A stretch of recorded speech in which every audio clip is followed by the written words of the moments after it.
And that was me searching for something more. And I hear it in many of my activist friends. And maybe you're a neighbor who's not an activist, just a neighbor, but believes that there's something more. AI won't replace you, but people who use AI will replace you. You know, I'm praying about it, and I'm hoping that I can eventually get off these meds. You know, that's the entire goal, get off the meds. Dun dun dun dun dun. Dun dun dun dun dun. Dun dun dun dun dun. Dun dun dun dun dun dun. This sculpted narrative goes out to all the giants upon whose shoulders I stand. If I can see further, it is only because of their storied vision. Let me begin with Richard Feynman. What's up? What's up? What's up? What's up? Welcome to another episode of Spread Love FM. I am your host, Trevor, and I thank you, as always, for joining me here today. Today we have another wonderful show, but before we get into the show, let's do a few announcements. In the free store, meet us at Miguel's. We have free groceries. We have free lunches. It is an in-store pantry of sorts, in-store free shopping. We are redefining how we connect with our neighbors, how we offer them free goods. So head on over, scan the code, or head on over to spreadlovefreemarket.com, and you can shop there, pick it up at Miguel's every Sunday. And also support our sponsors, Shoppers Unite. These are the sponsors. Some of these sponsors are supporting our free shop. And this is a model that we hope to replicate in different communities. So Shoppers Unite, head on over to spreadlovefreemarket.com or scan the code, check out the link, and make sure you support our local shops. So let's get into the show. So actually, I want to discuss something that we are doing, something that we're starting, a new feature, which is our Spread Love hotline. Hotline 347-354-5683 or 347-354-LOVE. This is our way of connecting with our audience in the real world. We see that yes, so social media can be addictive. Social media, especially as a content creator or YouTuber or just a person that's viewing the content that is created on YouTube or other platforms, how addictive that can become. So we want to kind of take it back to the old school where you call in and you can leave a good old voicemail. Anonymous, under 3 minutes. It could be as simple as a sentence, or it could be as long as 3 minutes long. And this is a way of offering the words from our community, sharing them, putting them out there, letting them go, putting them out there for other neighbors to hear. We play select messages on this podcast, and we think it's something cool. So once again, 347-354-5683, 347-354-LOVE. And this week's prompt, I'm blessed because, fill in the blank. So we're going to share a couple of these messages from the hotline. And the prompt, I am blessed because, fill in the blank. I feel blessed because I have everything I need to achieve everything that I want. I am blessed and grateful for having hot water, having hot heat, or cold AC, whatever it may be, but just appreciating that we have the basics that we need. We have fresh air, we have transportation, we have the quickness of the internet now. So I'd love to just say that I am just very blessed. Thank you.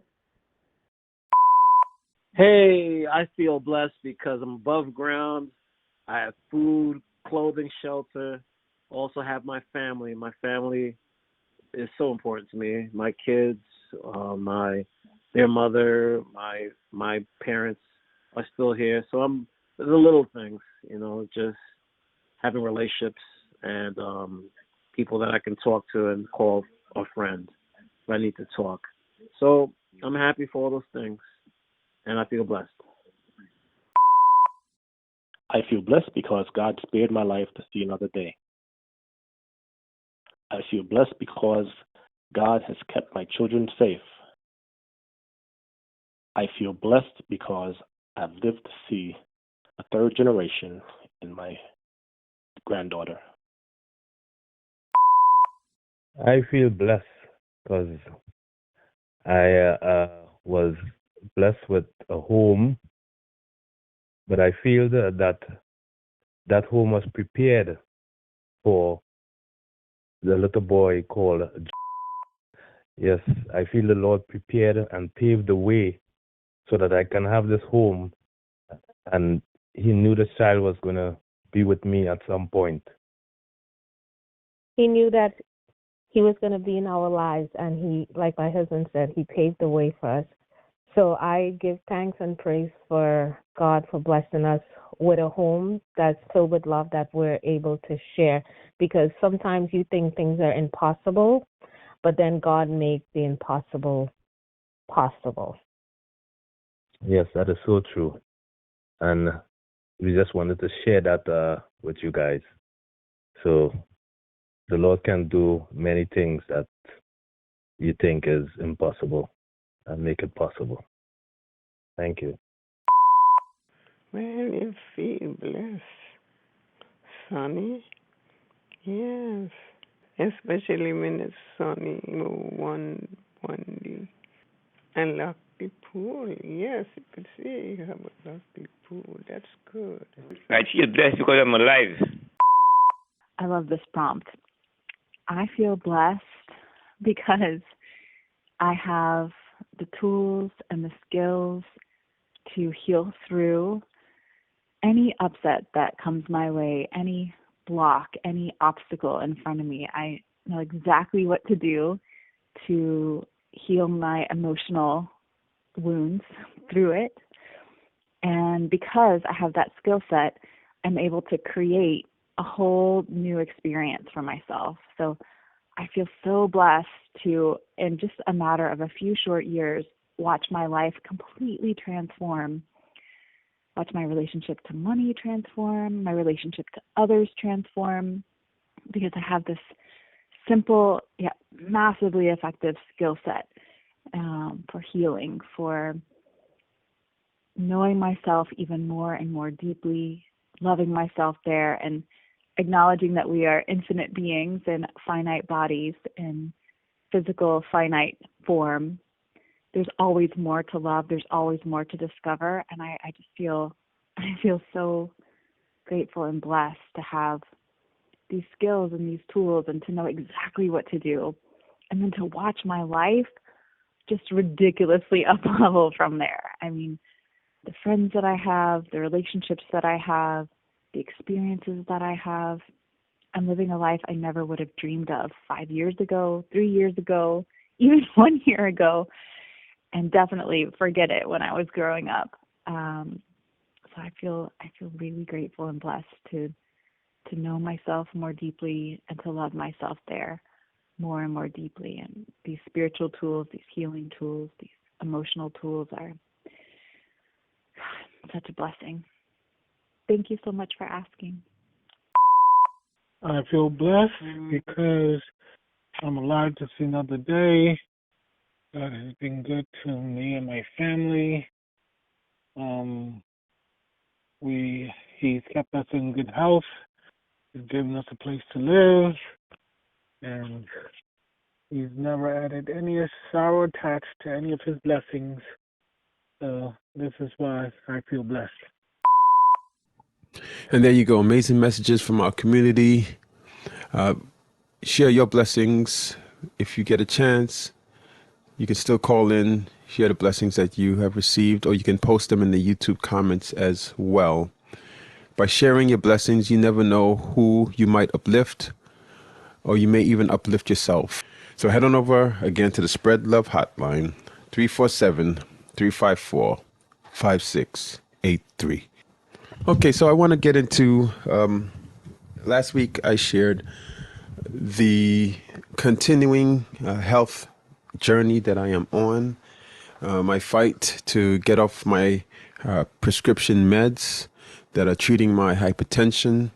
And I shared last week how I'm trying to cut back on how I was cutting back on one medication, amlodipine, but I am now going to cut back on a few of them. But first, let me actually share with you which medications I'm using. So let me paint a picture of this journey that I am on and what it is that I'm trying to cut back on. My prescription for the last year has been amlodipine, 10 milligram tablets, and I've been taking one tablet every day for the last year. I'm also on spironolactone, 25 milligrams, one tablet twice a day. And I also have lisinopril, 20 milligram tablets, one tablet twice a day. And finally, doxorubicin, 2 milligram tablets, one twice a day. So on my last visit, last episode, my pressure has been under control for a long time now due to these medications, as far as we know. And I wanted to get off these meds. I spoke to my kidney specialist, and he said, okay, let's cut back on the amlodipine. So the amlodipine, which I was taking a 10 milligram a tablet once a day, he reduced me to 5 milligrams. And but what I found is that, and I also shared that I've lost about 20 pounds. I've been eating really healthy, and we're going to go a little bit into that in a little bit. I've been eating as healthy as I can. I am now eating for fuel, not for pleasure.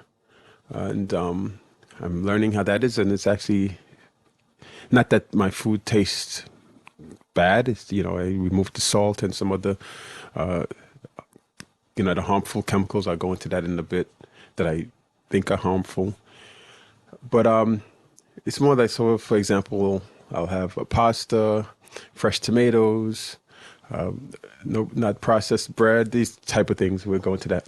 But because I've been eating healthier, and one of the biggest change that I should share, I know I'm jumping all over the place, but my biggest change right after the diagnosis is that I used to hate water.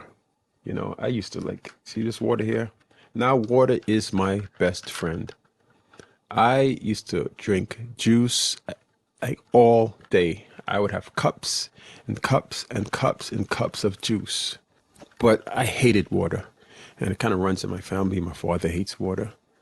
But after the diagnosis and they told me to drink water, I may have had in the last year, maybe, less than a few cups of any type of juice, which is crazy, unheard of. I mean, when I was drinking juice, I was spending, I would say, at least a third of my grocery budget on juices. Now, water, and we moved from bottled water to tap water, which is what we're filtered tap water, which is what I'm drinking here.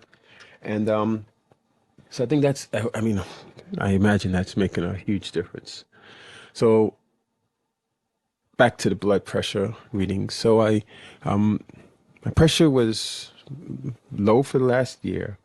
It took me from 10 milligrams of amlodipine down to 5 once a day. But then during my last podcast, I shared that my blood pressure actually went low. It went really low, and I shared that number, and I'll put it up there again. And so I the doctor said cut down on one medication, but I said, oh, it was dangerously low as far as I read my research online. Man, imagine the days before the internet. Yeah, imagine that. Where did we find information? I almost don't know. I guess you would call your uncle or your friend. But like, yeah, you have symptoms of something. Where did you go back before the internet? Anyway, I digress. Anyway, my pressure was very low. And so I was actually short. I ran out of uh, doxazosine, and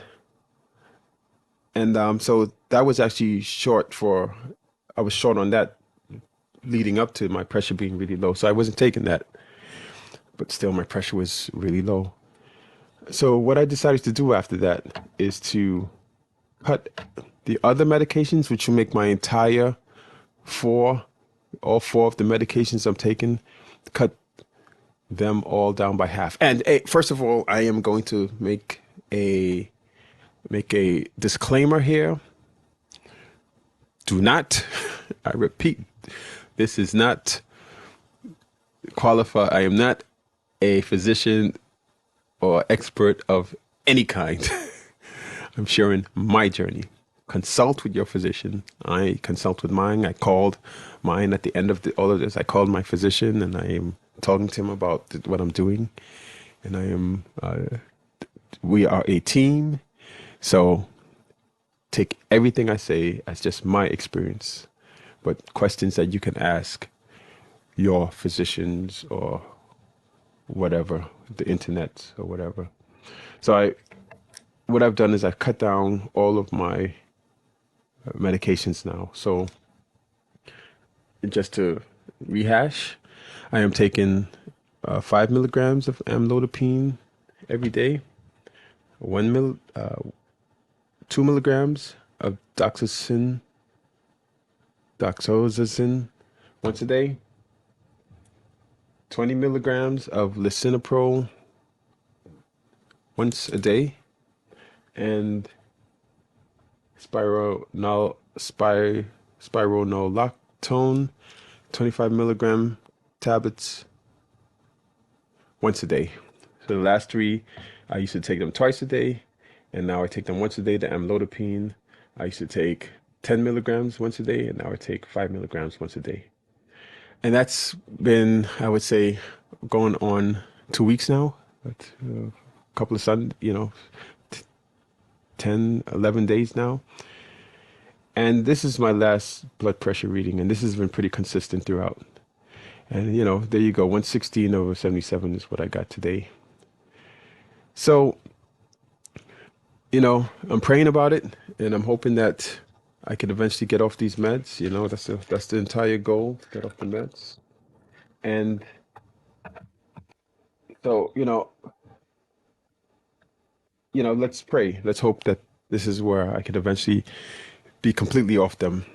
And again, I am inspired by the documentary Forks Over Knives. It was shared to me by a couple of friends, one who was actually shared the same condition, except he was much more progressed than I was. And another friend who's also on his health journey. So that's where we are today. That's the update. And as for what I'm eating, so here's another thing I want to share. One of the changes I made, I was using honey wheat bread from, I'll post it up there. Hey, what is the brand? But there was one thing that I didn't like, which was the polyunsaturated fat. Now, I heard that's not good for you. And even one gram of that, they get a negative rating. This is my health app. My Fitness Pal is what it's called. This is what I use, My Fitness Pal. I'll post a link. And so because of that one negative number, as you see, my other numbers are good. Except for, so here's the story. You see that number, that sodium number? So I changed from honey wheat to this bread that was homemade, home baked, and Land O'Lakes butter. We are actually near Land O'Lakes. I think it's the same place. Farmer owned and salted, because I wanted to get rid of the -1 on the polyunsaturated fat. So I did that, but what that did, where my sodium levels were very low, I loaded up on the sodium, which is the key thing I need to keep off of. And I had, I guess, on this reading, I had, what was it, 8 slices in a day. And this is where it put me, where normally I would be at, around 1,500, 1,000 on the sodium. So this is how it works. This is the difficulty. This is the challenge. Finding meals that achieve what it is that you're trying to achieve while not, it's hard to find. It's like they have that saying, there is no universal adapter. And it's tough to find a universal diet that works and covers all of the bases and not have anything unhealthy. I don't have enough experience to know if that's achievable. I think it is. So I guess that's the update for this week. Next week, I sent my numbers, my blood pressure readings to my specialist. So I'm going to hear back from him in a couple of days to see if this cutting down of all the medicines was even a good idea. He may have said, "What are you doing?" But I called in to ask what should I do, because low blood pressure is not a good thing. You could do your research on that as well. So yeah, that's it. We'll stay tuned for an update next week. And if you have your own stories that you would like to share about your experience and your journey, you can also call the Spread Love hotline, 347-354-5683, 347-354-LOVE, and leave a message up to 3 minutes long. Share your stories, or you can post on the comments. It's here. And always remember to subscribe so you can get an update when we have a new episode. So I want to talk about our morning prayer group. Learning so much with them, and it's so necessary for me to continue to check in and to pray on a regular basis, which means multiple times a day, and to read the Bible every day. I've presented now 3 or 4. I've presented a bunch, but I'm basically the designated presenter on the prayer groups. Anytime somebody can't present, I'm the one. But I'm doing, I guess, a kind of a recap of our last week in the prayer group, any big takeaways I had.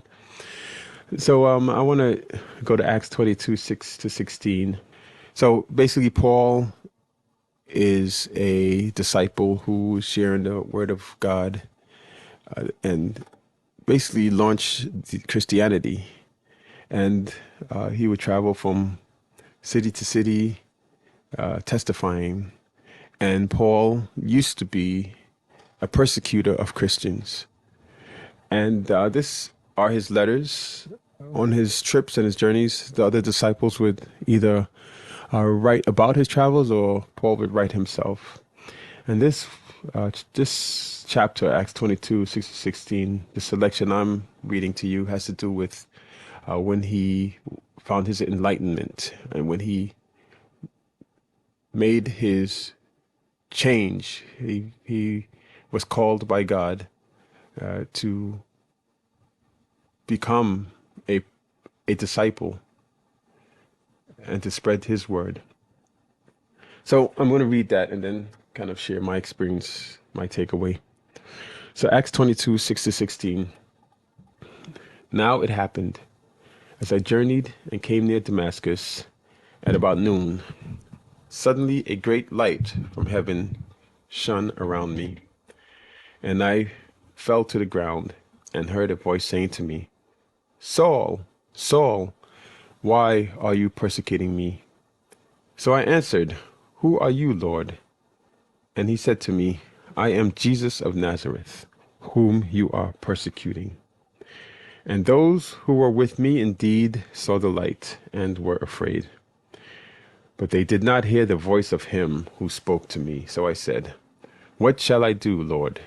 And the Lord said to me, "Arise and go into Damascus, and there you will be told all things which are appointed for you to do." And since I could not see for the glory of that light, being led by the hand of those who were with me, I came into Damascus. And then a certain Ananias, a devout man according to the law, having a good testimony with all the Jews who dwelt there, came to me, and he stood and said to me, Brother Saul, receive your sight. And at that same hour I looked up at him. Then he said, The God of our fathers has chosen you, that you should know his will, and see the just one, and hear the voice of his mouth. For you will be his witness to all men of what you have seen and heard.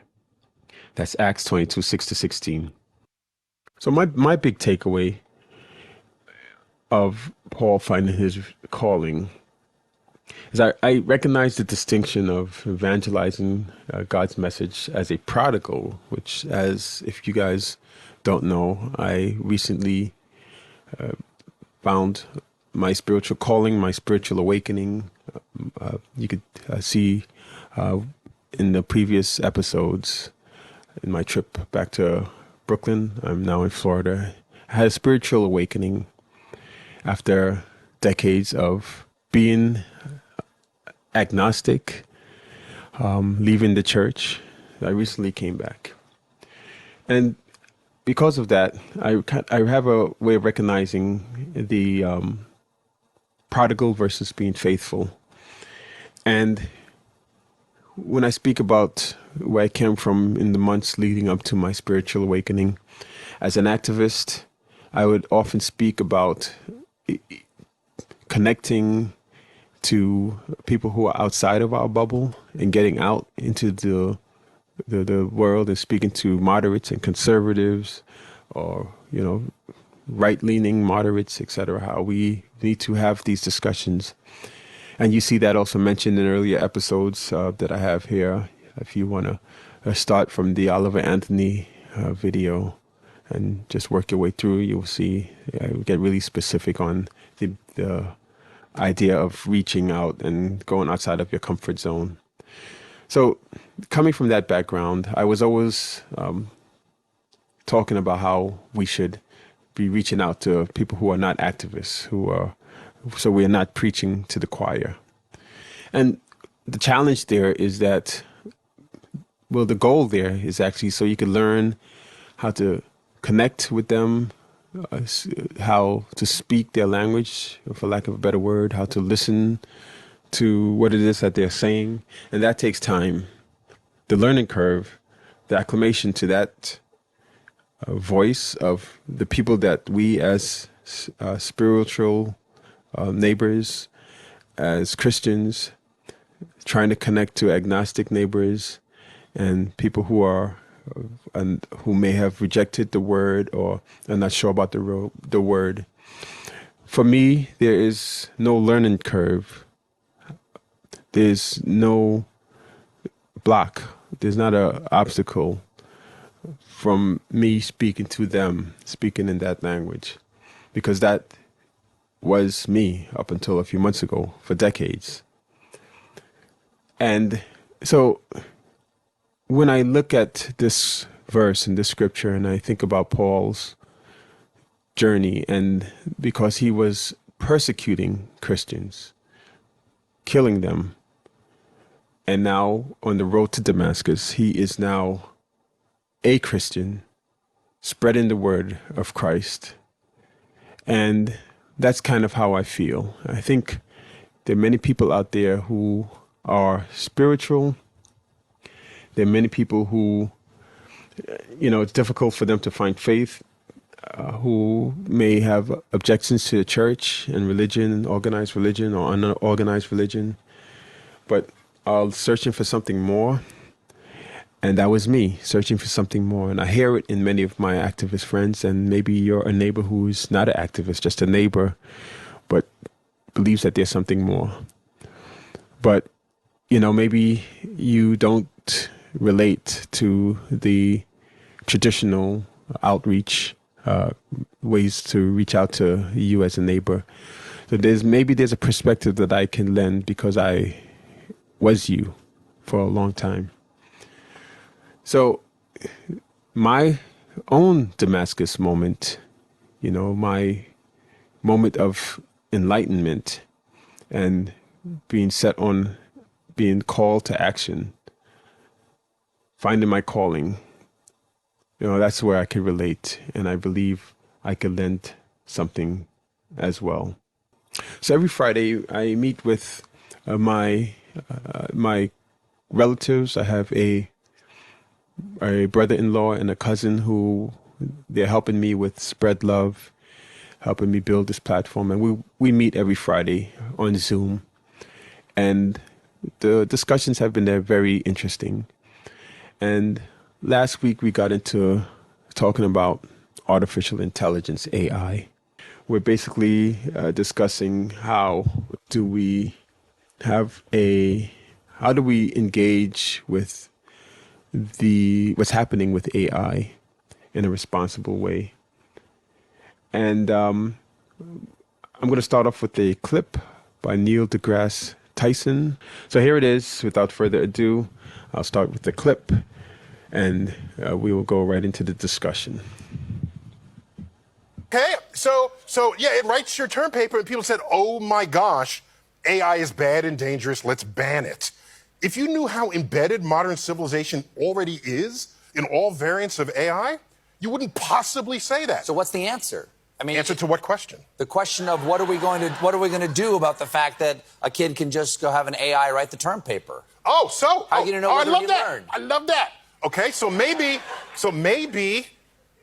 education involves an oral exam where you actually know whether someone has learned it. Wow, you ask questions and stuff like that. Yes, then you probe the mind of the human rather than whatever was summoned at the keyboard. That is a deeper form of knowledge and education anyway, and maybe we should have always been doing it, but we haven't. Yes, it's more labor. You probably need more teachers, and you might have to even pay them more. So I use these tools a lot, and I'm telling you, man, they banned Copilot from work, and man, it was good. I was like, this thing was writing code for me, it was doing my job. I'm like, and it really, when you look at it, you could there is no. I don't feel there's a real downside to it. It's pluses. There's some pluses. There are huge benefits to it. We write a lot of boilerplate code that you write all the time. You just change up a couple of lines on it. And so the AI has learned how to write those things for us. But it doesn't remove the need for the human. It doesn't remove it. It definitely, there's a guy who says on Twitter, AI won't replace you, but people who use AI will replace you. And that is the thing you're concerned about. And I like Neil deGrasse's take on it, though. Yeah, it's a technology. Like for me, I guess what I identified the most with is when you talk about deep fakes and some of these. Who was it that came out? It was who was the actor? Morgan Freeman. It was an actor that had a deep fake of him done fundraising. Tom Hanks. Tom Hanks this week had a deep fake of people asking him to support. He was asking for support for some product that he did not support. And the way I relate that to what Neil deGrasse Tyson said was something that I've been saying for a long time. We can always like we use the internet. I think we lean on the internet, online, on technology too much to form our opinions of the real world. What Neil deGrasse Tyson was saying is use the real world to validate the real world. So my example for that, this is going to sound ridiculous to a lot of people, but if I don't see Tom Hanks in front of me, I'm taking a risk that this is not Tom Hanks, even if seems like a valid a platform, CNN or whatever, I'm still taking a risk. CNN has more legit. A lot of these platforms are validated, but you're still taking a risk. And I think we don't think that way in terms of real world. Like he said, you're given a test. Why don't you test that person there in this, do a oral exam? That's what Neil deGrasse Tyson said, so that the person doesn't, cheat with AI at home and bring in a paper that's completely written by AI. The thing where you have a deep fake of Biden or Trump or another celebrity or Tom Hanks. We have relied on technology so much that we have taken off the table the fact that there was a time when there wasn't the internet, there wasn't even TV, and you had to go to an actual event and a gathering to hear this person speak. You can't deep fake that. You can't AI that. And as much as a Luddite as I may sound, by saying that we need to get back to real world gatherings and put much more value on that than hearing about something on the internet. That's what Neil deGrasse Tyson said. So that's why I connected to that statement so much. Common sense is present. You should use it everywhere you go. I don't go into sites that look funky, and so I'm always aware that with the good comes a lot more bad. There's no and sometimes we don't focus on the good it has done, and so there is, and I like his approach. Don't just take it off, because we still need people. Don't use AI to strictly replace people, and it's going to happen. I'm telling you, in 2-3 years, AI is going to replace a lot of jobs. And if you don't get in tune with what's going on, you're going to be replaced, and then you're going to say it's bad. But you have an opportunity to really look at this and say, I can benefit from it. So that's it for this week. So if you have any comments, just leave them right here on the YouTube channel. And if you want to leave a voicemail, you can call in at 347-354-5683, 347-354-LOVE, and leave a message. And our prompt this week as well, if you want to share how you have been blessed, maybe you can uplift a neighbor, or maybe there's something there that can uplift you. So fill in the blank. I'm blessed because blank. So thanks again for joining this week. Once again, I am Trev. This is Spread Love FM. Remember that love is a verb, and continue to spread love. Talk to you soon. This microphone and these speakers are designed to amplify my voice, but why me? I have no simple answer. All I can say is, I believe anyone with something to say should be given a chance to speak.